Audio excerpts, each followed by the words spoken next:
본문의 말씀을 통해서 함께 나눌 말씀의 제목은 우연이 아니라 은혜, 우연이 아니라 은혜라는 제목으로 말씀을 함께 나누겠습니다. 과거 호주에 가서 유학 생활을 하던 첫 해에 우리 큰딸이 큰 감기에 걸렸습니다. 그때 나이가 한 3살 정도 되었던 것으로 기억이 되는데 밤에 고열에 시달리게 되었지요. 열을 재보니까 한 37도, 8도까지 올라가는 상황이어서 매우 심각했던 그런 기억이 있습니다. 젖은 수건으로 온몸을 닦아도 열이 내리지 않고 어린 딸아이는 이제 몸을 부르르 떨면서 매우 고통스러워했지요. 한국 같으면 이제 간밤에도 응급실에 아이를 안고 가서 치료를 받을 수 있을 텐데 외국의 첫 해 처음 경험하는 곳이었기 때문에 이 응급 의료 시설이 갖추어져 있는 사실도 알지 못했을 뿐만 아니라 어느 병원을 가야 하는지 또 병원을 찾아간다 한다 할지라도 의사소통이 되지 않으니 이 상황을 어떻게 해결할까 고민이 많이 되었지요. 호주에 많이 살고 있었던 오래 살았던 사람들에게 전화를 해서 도움을 청해 보아도 마땅한 도움이 되진 못했습니다. 부모로서 해줄 것이 아무것도 없는 이 무능력에 마음이 참 아팠는데 이 기회에 할 수 있는 것은 기도밖에 없겠다 싶은 마음에 딸아이의 머리에 손을 얹고 간절히 기도했습니다. 지금까지 기도했던 그 어떤 기도보다도 마음을 담아 간절히 드렸던 기도였지요.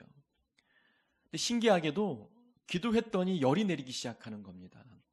저도 깜짝 놀랐던 그런 기억이 있지요. 하나님 앞에 내 기도를 들으신 하나님 앞에 감사의 마음이 생기는 거예요.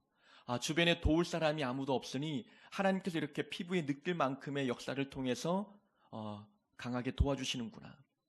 그런 기도의 은혜를 체험했던 기억이 있습니다. 근데 시간이 지나면서 마음에 또 다른 의심이 드는 거예요.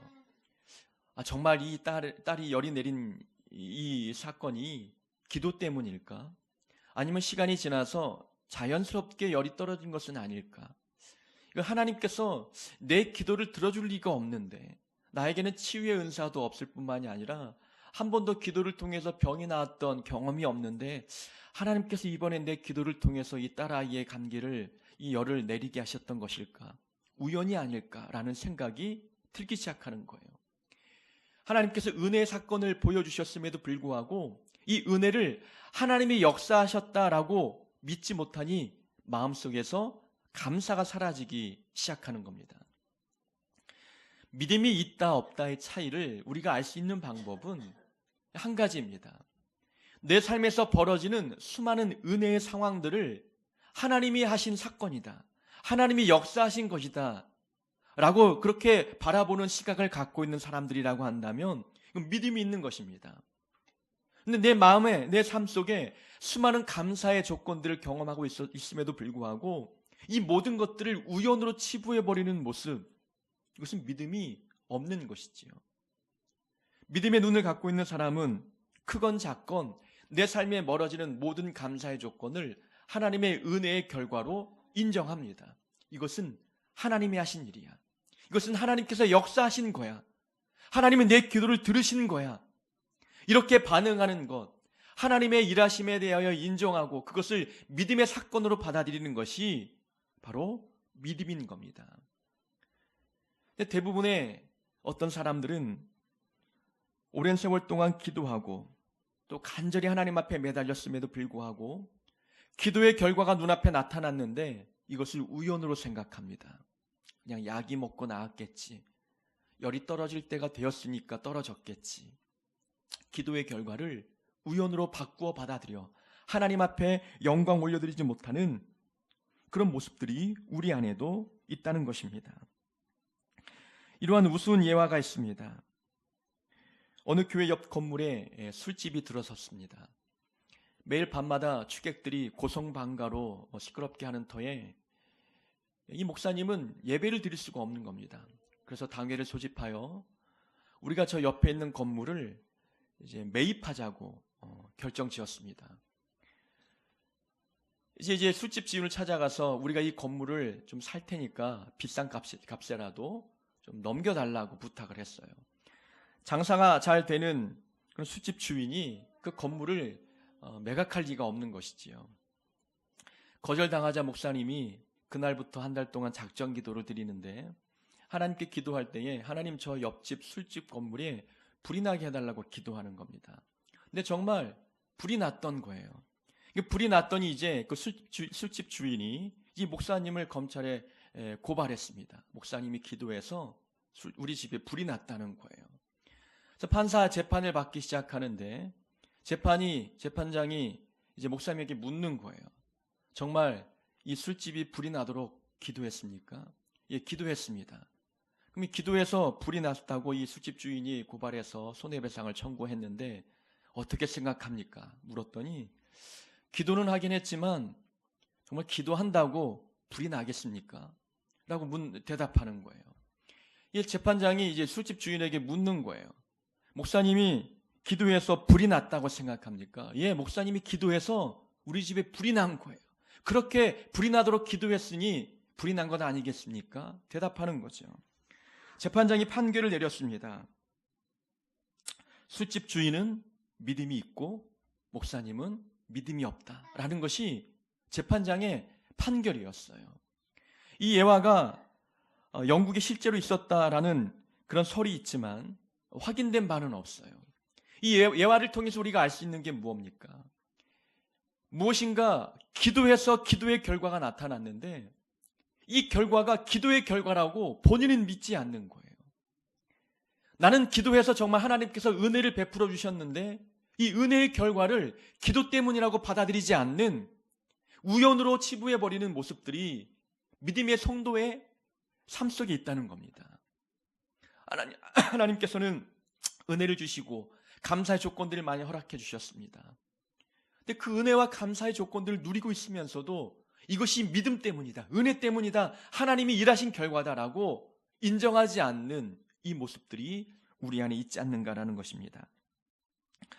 오늘 본문에서는 왕의 신하의 아들이 죽을 병에 걸린 이야기가 나옵니다. 왕의 신하라고 하면 그런대로 정치적으로 또 사회적으로 힘이 있는 사람이었지요. 이 왕의 신하에게 아들이 한 명 있었는데 죽을 병에 걸렸습니다. 다행스럽게도 예수님께서 갈릴리 가나 지역에 오셨다는 소문이 들렸어요. 이 왕의 신하는 이 갈릴리 가나로부터 동북 방향으로 35km 정도 떨어져 있는 가버나움에 살고 있었습니다. 얼마 멀지 않는 곳에 예수님께서 오셨다는 소문을 듣고 이제 죽을 병에 걸린 아들의 이 질병을 고치기 위해서 갈릴리 가나로 달려갔습니다. 왕의 신하가 예수님을 만나서 부탁합니다. 예수님, 내 아들이 죽게 되었으니 속히 가버나움으로 내려오셔서 내 아들의 병을 고쳐주십시오라고 부탁했습니다. 예수님께서는 이 왕의 신하와 함께 가버나움 집으로 가지 아니하시고 갈릴리 가나에서 말씀만 하는 겁니다. 가라, 내 아들이 살아있다 라는 말씀을 하셨습니다. 이 왕의 신하는 예수님의 이 말씀을 믿고 가버나움으로 다시 뛰어가기 시작하는 겁니다. 자, 가버나움 집으로 가는 도중에 집에서 오던 종을 만났습니다. 종을 만나서 들려오는 얘기가 당신의 아들이 살았습니다 라고 대답하는 거예요. 이 왕의 신하가 이 종의 이야기를 듣고 언제부터 이 아들이 살게 되었는지 시각을 따져보기 시작하는 겁니다. 시간을 물어보니 예수님께서 내 아들이 살았다라고 말씀하셨던 그 7시, 오늘날로 말하면 오후 1시였습니다. 시간을 되짚어 보니까 예수님이 말씀하셨기 때문에 내 아들이 나았구나 라고 확신을 갖기 시작하는 거예요. 신하는 내 아들이 살아있는 이 상황이 우연이 아니라고 생각하는 겁니다. 이것은 분명히 예수님께서 고쳐주신 것이다. 주님께서 내 아들이 살았다라고 말씀하신 그 말씀 때문에 내 아들이 살아난 거야 라고 확신을 갖기 시작했던 겁니다. 한번 우리가 왕의 신하의 입장에서 한번 생각해 보세요. 예수님은 갈릴리 가나, 내 집으로부터 35km 떨어져 있는 곳에 계셔요. 그곳에서 예수님께서 내 집으로 오셔서 병든 내 아들의 머리에 손을 얹고 기도해 주지도 않았습니다. 그 멀리에서 내 아들이 살았다 말씀만 하시는 거예요. 그 말을 듣고 집으로 오면서 얼마나 이 왕의 신하가 마음이 두려웠겠습니까? 집으로 돌아갔더니 이 아들이 살아있지 않으면 어떻게 될까? 병이 낫지 않으면 어떻게 될까? 주님께 다시 찾아와야 될까? 이 외로움과 고통과 두려움을 가지고 집으로 가던 중이었어요. 이 오랜 세월, 오랜 시간 동안 집으로 가면서 집에서 오는 종에게 당신의 아들이 살았습니다. 이야기를 들었을 때에 약을 먹고 사는 것일까? 열이 떨어질 때가 되어서 떨어졌겠지. 주님께서 동행에 오셨다면 상황은 달라졌겠죠. 주님이 함께 계셨기 때문에 내 아들이 살아있다 라고 생각할 법도 한데 주님은 멀리서 말씀만 하셨습니다. 그런데도 이 왕의 신하는 내 아들이 살아난 이유가 주님의 말씀 때문이다, 주님이 고쳐주신 것이다 라고 확신을 가졌다는 겁니다. 이것이 믿음인 거예요. 믿음이라는 것은 내 삶에 벌어진 모든 상황을 하나님의 능력과 연결시켜서 생각하는 겁니다. 이것은 우연이 아니라 하나님이 하신 일이야 라고 확신하는 것이 바로 믿음인 겁니다. 53절에 보면은 자기와 그 온 집안이 다 믿으니라. 왕의 신하가 아들이 살아난 기적을 보고 이 가족들을 예수님께 전도한 거예요. 온 집안이 다 믿었다라는 것은 무엇을 의미하는 겁니까? 이 왕의 신하가 내 아들이 살아난 이 모든 기적은 예수님께서 하신 일이야 라고 이 가족들에게 전도한 겁니다. 예수님이 하셨기 때문에 이것은 예수님을 믿어야 된다라고 강력하게 전도한 것 아니겠습니까? 이 왕의 신하는 예수님을 직접 만났기 때문에 주님의 말씀 때문에 내 아들이 고침받았다는 확신을 가질 법도 합니다. 근데 주변 가족들은 예수님이 우리 집에 찾아온 것도 아니었습니다. 그런데 이 가족들은 왕의 신하가 하는 말을 듣고 이 아들이 고침받은 것은 예수님 때문이라는 것을 믿기 시작했던 거였어요. 온 가족이 예수를 믿었다는 것은 이 왕의 신하 마음에 분명한 확신이 있다는 것을 보여주고 있는 겁니다. 이 사건은 하나님이 하신 일이야 라고 하는 분명한 확신이 있었기 때문에 온 가족을 예수님께 인도하는 놀라운 결과를 맞이할 수 있었던 것입니다. 우리에게 필요한 것이 바로 이러한 믿음입니다. 내 삶에 벌어진 은혜의 사건들을 하나님이 하신 일로 인정하는 믿음, 이것이 우리가 소유해야 할 믿음입니다. 우리 삶에 많은 감사의 조건들이 있습니다. 이것은 우연히 벌어진 상황이 아니라 하나님이 하신 겁니다. 내 기도를 들으시고 하나님이 응답해 주신 것입니다. 내 힘으로 할 수 없는 수많은 은혜의 상황들을 바라보면서 이것을 우연으로 치부해 버린다면 우리에게 믿음이 있다라고 어찌 말할 수 있겠습니까? 우리에게 필요한 믿음, 내 상황에 벌어진 모든 은혜의 상황들을 하나님이 하신 일로 인정하고 확신하는 이러한 믿음이 우리에게 있어야 될 줄로 믿습니다. 오늘 이러한 기적은 예수님의 말씀에 생명을 살리는 능력이 있다는 것을 보여주고 있는 말씀입니다. 자, 우리 민지 목사님하고 눈을 딱 마주치자. 그래, 민지만 딱 목사님 보면 될 것 같아. 그래, 목사님 민지만 봐야 될 것 같아. 그래, 착하지? 자, 오늘 예수님께서 왕의 신하의 아들을 고치신 이 사건은 갈릴리에서 행하신 두 번째 표적이라고 말씀하고 있습니다. 자, 이 표적, 요한복음을 기록한 요한이 이 기적을 언급하면서 두 번째 행하신 표적이다라고 분명히 언급했던 것은 이 표적에는 목적이 있다는 것을 보여주는 겁니다. 첫 번째 표적은 갈릴리 가나에서 물을 가지고 포도주를 만드신 기적이었잖아요. 그게 첫 번째 기적이다라고 표시했고 오늘 본문에는 이 기적이 두 번째 표적이다라고 말하고 있어요. 표적이라고 언급했다는 것은 이 표적이 갖고 있는 의미가 있다는 겁니다. 요한복음을 기록한 요한은 이 기적을 통해서 어떤 표적을 우리에게 강조하기 위함이냐라는 겁니다. 그것은 오늘 본문에도 나와 있듯이 이 왕의 신하의 아들이 병고침을 받았던 것은 예수님의 말씀 때문이었어요. 가라, 내 아들이 살아있다 말씀하시니 50절에 보니까 그 사람이 예수께서 하신 말씀을 믿고 가더니 말씀을 믿고 갔습니다. 그리고 아들이 살아났다는 소식을 듣고 그 시각을 물으니 어제 7시였습니다. 그랬더니 이 왕의 신하가 말하기를 예수님께서 내 아들이 살아있다 말씀하신 그때인 줄 알고 주님이 말씀하셨던 그 시각에 내 아들이 살아났구나. 말씀 때문에 살아났다는 거예요. 예수님의 말씀에는 생명을 살리는 능력이 있다는 것을 이 표적을 통해서 우리에게 보여주고 있는 것입니다. 48절에 보면은 너희는 표적과 기사를 보지 못하면 도무지 믿지 아니하리라. 많은 유대인들은 기적을 봐야 믿었어요. 근데 예수님이 말씀하고 싶었던 의도는 기적을 보고 믿지 말고 말씀만 듣고도 믿으라는 겁니다. 말씀만 듣고도 믿음에 이를 수 있다는 것이죠. 하나님이 하시는 말씀을 통해서 우리가 구원에 이를 수 있다는 것을 강조하기 위해서 이 본문의 기적을 우리에게 말씀해 주고 있는 겁니다. 예수님의 말씀에는 생명을 살리는 능력이 있다는 것입니다.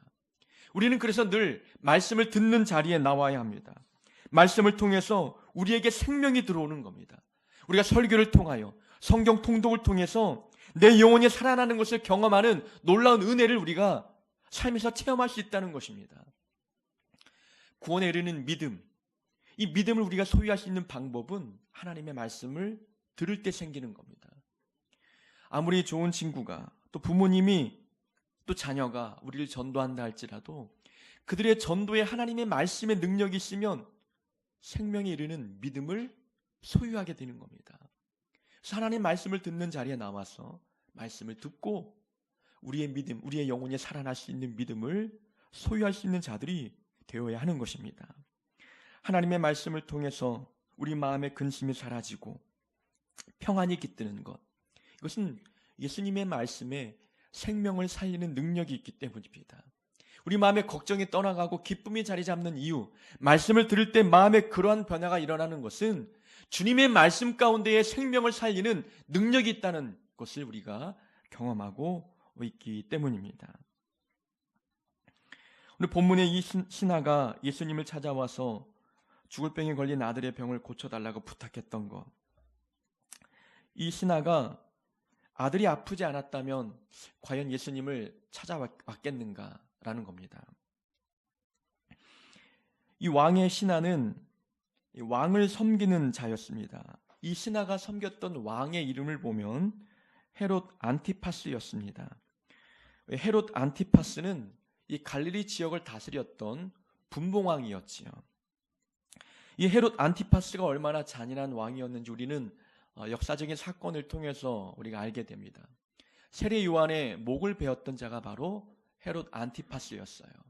세례 요한이 이 헤롯 안티파스가 이복 동생인 헤롯 빌립의 아내를 빼앗아갔잖아요.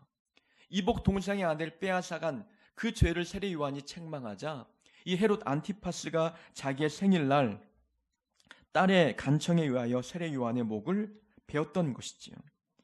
잔인한 왕이었고 또한 예수님이 십자가에 못 박히기 전에 예수님을 재판했던 왕도 바로 헤롯 안티파스였어요. 선지자라고 하면 질색팔색한 왕이 바로 이 왕의 신하, 이 신하가 섬기고 있던 헤롯 안티파스였다는 것이지요. 이렇게 잔인한 왕을 섬기는 이 신하가 예수님에게 호의적인 마음을 갖고 찾아올리는 만무하다는 겁니다. 아들이 아팠기 때문에, 아들이 병에 걸렸기 때문에 예수님을 만나고 싶은 마음이 들었던 것이지요. 고난이 이 인생에 찾아오지 않았다면 이 사람이 하나님을 만나보려는 마음이 생겼을까? 사람은 고난을 만나면 하나님을 떠올리게 된다는 겁니다. 평소에는 예수님에 대하여 이 불편한 마음을 갖고 또 비판적인 마음을 갖다가도 내 능력으로 해결할 수 없는 인생의 풍파를 만나게 되면 그래도 마음에 예수님에 대한 생각이 떠올려지게 되는 거예요. 어거스틴이 이렇게 말합니다. 탕자는 배가 고플 때에 쥐염염매를 찾았는데 더 배가 고플 때에는 아버지를 찾아갔다. 뭔가 인생의 배고픔의 고난을 만날 때에는 자기의 힘으로 무엇인가 그 배를 채우기 위해서 노력합니다. 근데 더 자기의 힘으로 배를 채울 수 없을 때에는 하나님 아버지를 떠올리게 된다는 거예요. 그러니까 하나님께서 우리에게 인생의 고난을 만나게 하신 데에는 목적이 있다는 거죠. 고난을 통해서 예수님을 만나게 하기 위함이라는 겁니다.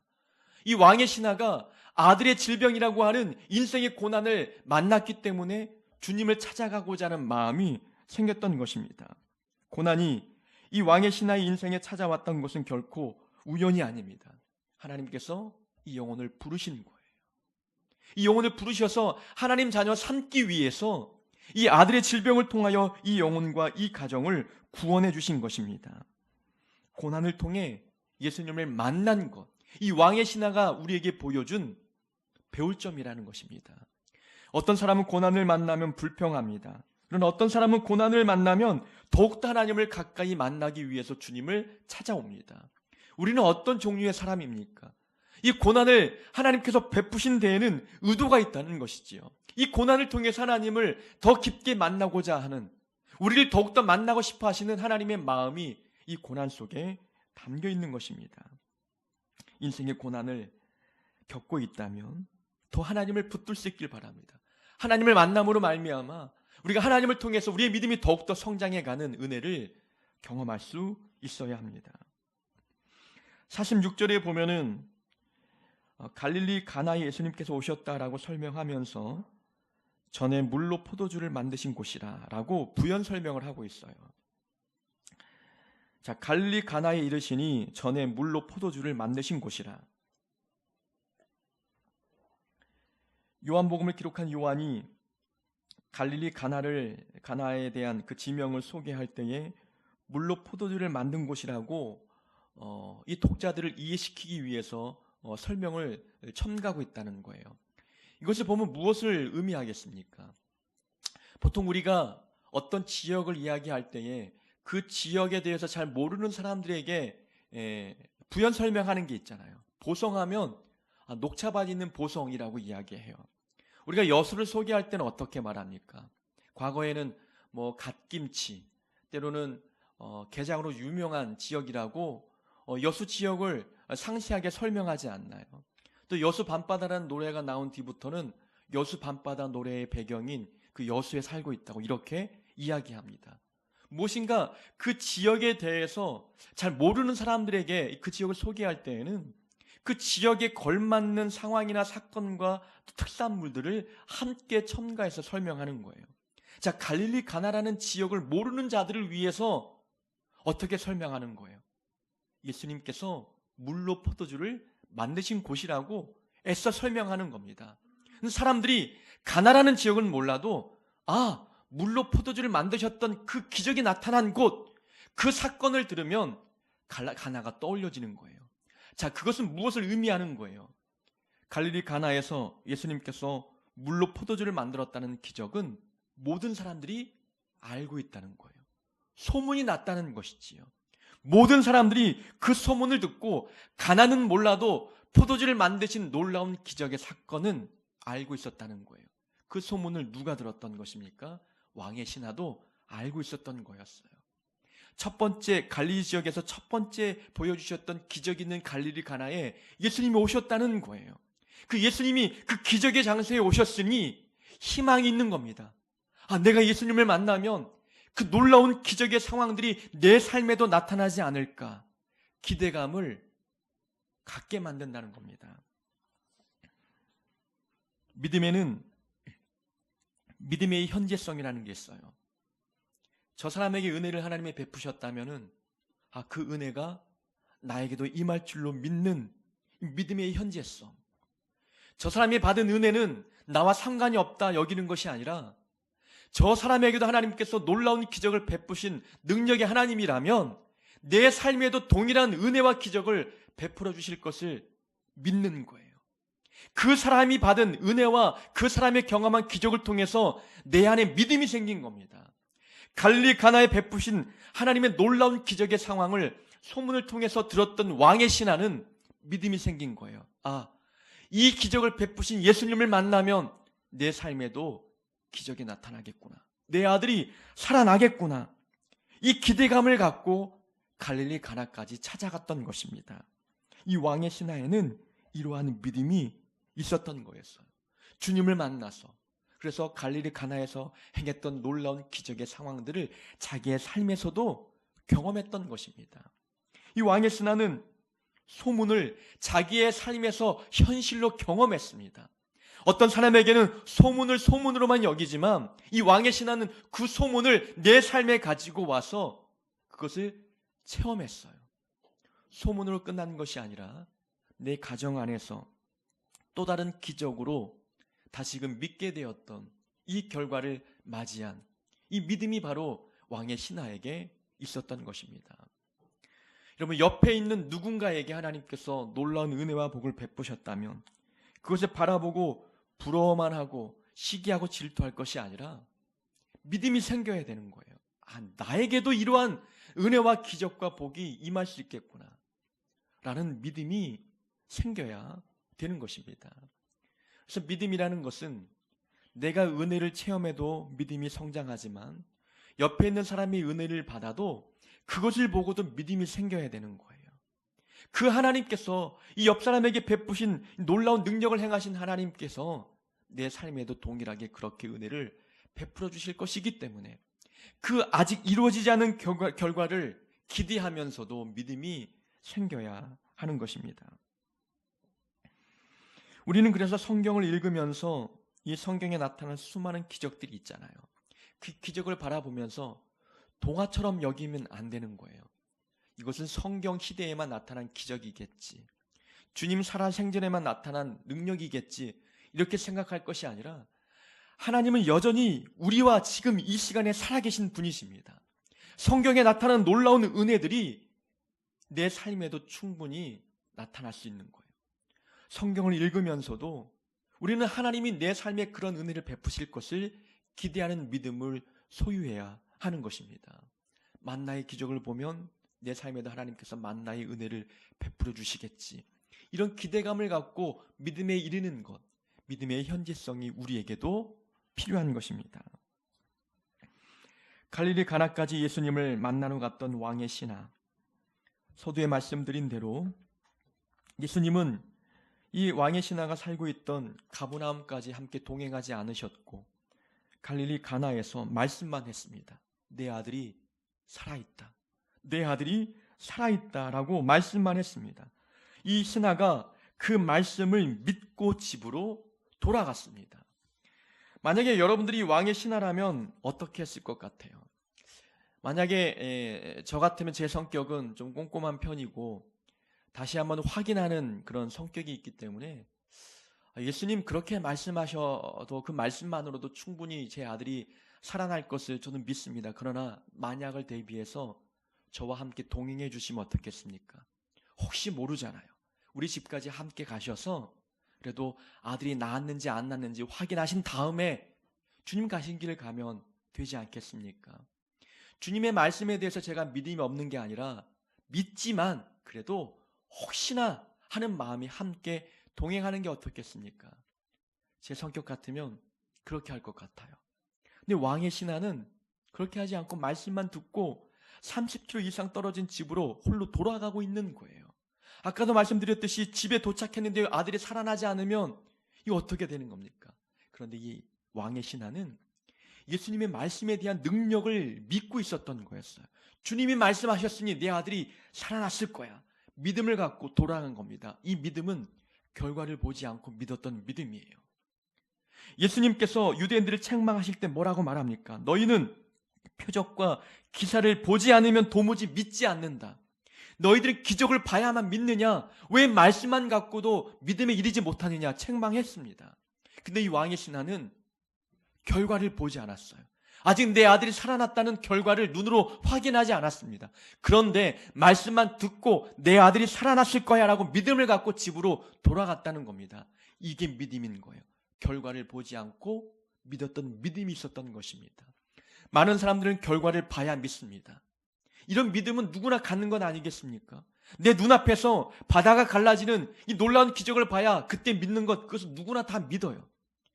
정말 하나님께서 원하시는 믿음은 결과를 보지 않고 말씀만 듣고 믿는 겁니다. 아직 놀라운 능력들이 내 눈앞에 나타나지 않았지만 하나님께서 그렇게 될 줄로 말씀하시면 그 말씀만 듣고 믿는 이런 믿음을 하나님께서는 원하시는 겁니다. 우리에게 필요한 믿음은 결과를 보지 않고 믿는 믿음이 필요한 거예요. 우리가 열심히 기도했는데 기도에 대한 결과가 아직 나타나지 않았어도 믿음을 갖고 먼저 믿는 겁니다. 그래서 믿음을 바라는 것들의 실상이라고 이야기하잖아요. 아직 내 눈앞에 결과가 나타나지 않았지만 믿음은 그 결과를 미리 본다는 겁니다. 현실로 나타나지 않은 그 결과를 믿음의 눈으로 미리 바라보는 것, 이것이 믿음인 거예요. 왕의 신하는 이러한 믿음이 있었습니다. 말씀만 듣고 결과는 아직 나타나지 않았지만 결과를 보지 않고 믿었던 이 믿음이 왕의 신하가 갖고 있던 믿음입니다. 우리 마음의 소원들이 있습니다. 이 마음의 소원들이 있는데 이 기도 제목이 언제 응답이 될지 하나님만 아시잖아요. 우리는 간절히 기도할 수밖에 없습니다. 결과가 나타나지 않아도 우리는 믿음이 떨어질 것이 아니라 더 하나님의 말씀에 대한 신뢰를 갖고 믿음이 더 견고해지는 이 모습이 우리 안에 있어야 하는 것입니다.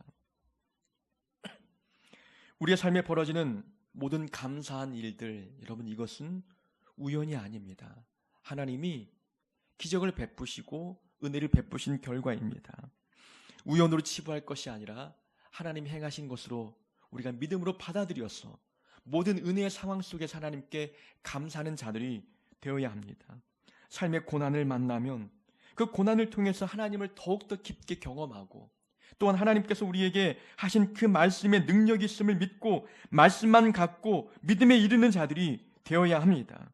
누군가 은혜를 받았다면 그 은혜를 내가 받은 은혜인 것처럼 여기고 그 사람에게 은혜를 베푸신 하나님이라면 내게도 은혜를 베푸시겠다 하는 이 믿음을 소유한 자들이 되어야 하는 것입니다. 우리에게 이러한 믿음이 있음으로 말미암아 이번 한 주간도 하나님이 베푸시는 놀라운 기적과 은혜를 체험하는 복된 한 주간 될 수 있기를 주의 이름으로 축원합니다.